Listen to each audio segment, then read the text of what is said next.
Ask Me Anything by Redical. I found my kidnapped friends in China, and I'm now finishing a documentary on it. Ask Me Anything.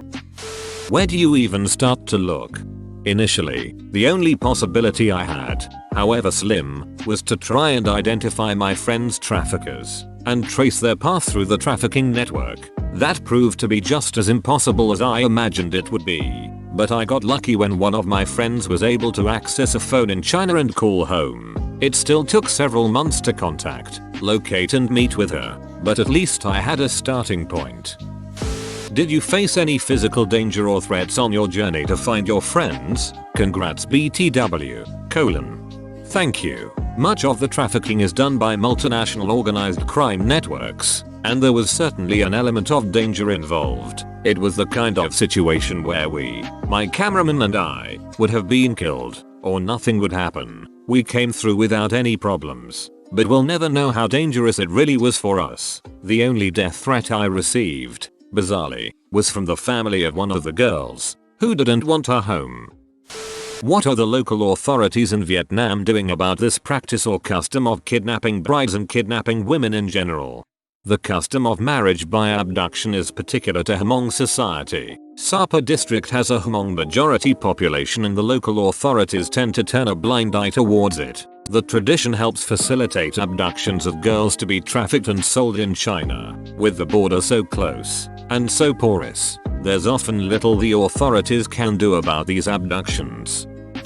You are fighting the good fight, OP, while most of us just sit behind keyboards and bitch really loudly about everything. What were the most physically dangerous situations you faced during the making of this documentary? The most dangerous situations were the initial meetings I arranged with the girls in China. The men who bought them were aware of the meetings and were known to still be in contact with the trafficking networks. If they had realized I was there to try and help my friends get out of China, anything could have happened. Would they drug your friends or hurt them? The girls say they were initially drugged in Vietnam. One says she lost consciousness and woke up in China. The other says she lost control of her actions. Once in China they were coerced by threats of murder and sale into prostitution. When they were sold as brides they were raped and forced to bear unwanted children. Did your other two friends that you found in China return safely, or are they still there? Since the girls had both had Chinese-born children by the time I found them, and they themselves had no legal status there was extremely little chance of their bringing their children home legally, so they ended up facing the choice between their kids and their own freedom. Initially, both were prepared to leave their children to return to their homes and families in Vietnam, and one actually did. The other found she couldn't leave her child and is still in China. Were your friends Vietnamese or in that country for some other reason when they were kidnapped? Were they your friends before the kidnapping or did you become a human rights activist after it happened? The experience prompted you. They were local girls I'd known previously, from living in Vietnam. They were from villages near Sapa, a hill station close to the Chinese border. They would identify as being part of the Hmong minority, rather than Vietnamese. Hi Ben. Just want to say that what you've done and continue to do should be applauded. Good luck with everything and whatever future plans you have. I haven't watched the 40-minute doc yet but I plan to later tonight so apologies if this is already in there but, during your time documenting and searching, did one thing situation stand out more than the others in terms of opening your eyes to the severity of it all? Thank you, Ibro. During most of my time in Vietnam and China, I kept my work secret from even my closest friends in Vietnam. After one of the girls returned home, however, it became public knowledge that I'd played a part in finding her and helping her home. In the days and weeks that followed, I was constantly being approached in the streets of Sapa with requests to help find missing sisters and daughters. I knew of course that the problem was an enormous one, but that really brought it home. How are the girls doing now? Thank you for sharing this and spreading the word. More people need to be educated.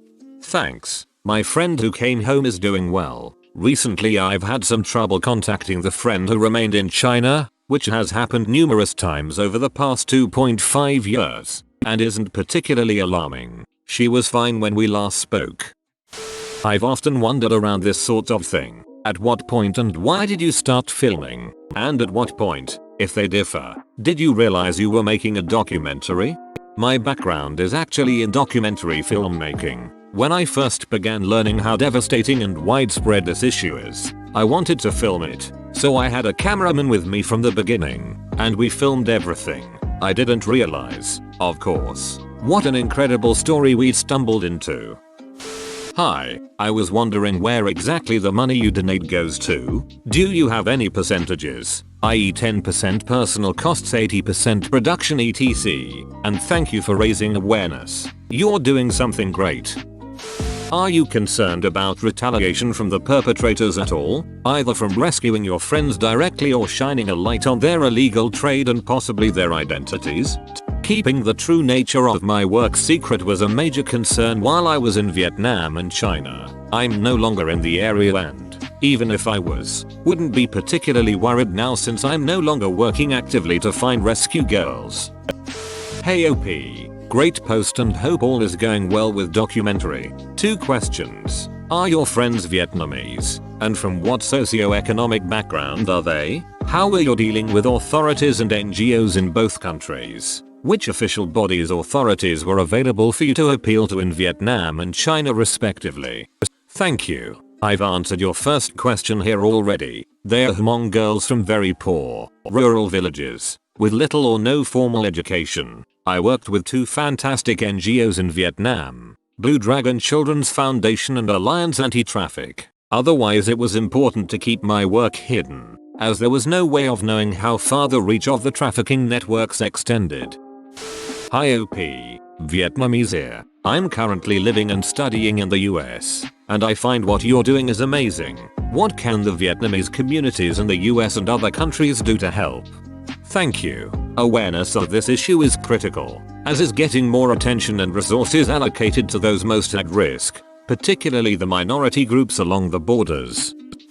Hi Ben. Thanks so much for raising awareness for an issue that most of the Western people only know from the occasional news outlet. Is there anything, besides supporting your campaign, one can do, from as far away as e.g. Europe to actively fight against this horrendous practices? Thanks for listening. I've just answered a very similar question. I'll cut and paste. Trafficking is a very real issue everywhere, including the US, and it's getting worse. It takes various forms, particularly sex and labor trafficking, and exists in places you might least expect it. The best thing to do is educate yourself on the issue, understand which systems you're supporting or starving each time you spend your money, and support organizations fighting trafficking in any ways you can. Victims are very real people, like you or I. They need help. And of course, if you're able to support my work, it would be much appreciated and make a real difference. Sistersforsale.com link. How much Chinese did you learn? Almost none. I can say watermelon, bad egg, and count to maybe 5. You mention in Indiegogo that some of the funds will be spent in conjunction with another organization to help the areas in Vietnam in which you worked. What's the actual percentage of funds being donated? Hi Ben. As a fellow Hmong, I would like to say thanks for what you've done to help out the fellow Hmong community. Thank you very much. The Hmong people actually have a saying, if the Hmong doesn't love take care of the Hmong, who else will love take care of the Hmong? Thank you very much for what you've done. Hi, I noticed you are much older and also of a different race to them. How did you know them and how were you their friend? Hello Ben. Saw your 40 minutes of documentary and was impacted by the story. What efforts are being done in the area to prevent more women from being trafficked? And if they are trafficked, are they taught anything that could help them get rescued? For example, one of the issues from the movie was the women didn't know how to use international dial codes to call home. Thanks for taking the time to check out the story. We're currently raising funds to both finish the documentary and to launch a human trafficking prevention program for vulnerable girls in 13 high-risk villages around Sapa. Similar educational programs in Vietnam have been highly successful at reducing trafficking rates, and we'll be taking that work further. The prevention program will cover a wide range of issues, before, during and after trafficking, including the one you've mentioned, and will also work to change community perceptions towards trafficked girls. For those of you who haven't seen the film or fundraising campaign, you can check it out here. sistersforsale.com link. You've mentioned the complicity of the authorities in Vietnam. How did that affect your search? Is the blind eye turned on a local level or higher? Did any authorities actively attempt to impede your investigation or refuse to help? How did this play out in China? I have lived in China, and I know that generally, police authority rarely overlaps to different communities, especially in the more rural areas. So I'm curious about how that played into all of this. As I mentioned above, the issue of corruption in Vietnam, China isn't one I want to go into detail with, for the simple reason that I'd like the option of returning to those countries, and both countries are less than welcoming towards outside criticism. I will say that parts of this story were a lot more complex and frustrating than they needed to be. How bad is trafficking in the United States, and what can an average person do to help?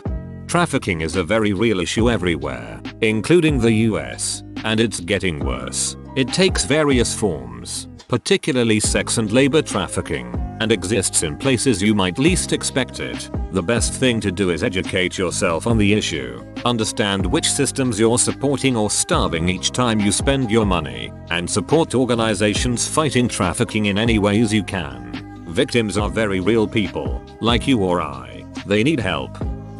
Great work. With all the investigating you did, I am sure you managed to find out how much the brides were purchased for? Purchase price varies from girl to girl, but it seems they can be bought for as little as $3,000 or $4,000. Are the kidnappers facing criminal charges from the local justice? Is there any possibility of the government of your country do something about it? The initial kidnappers are often quite difficult to catch. Many of them are young men from other towns or villages who disappear after the abduction and are never seen again. I'm an Australian. My government isn't involved. How did you know these girls?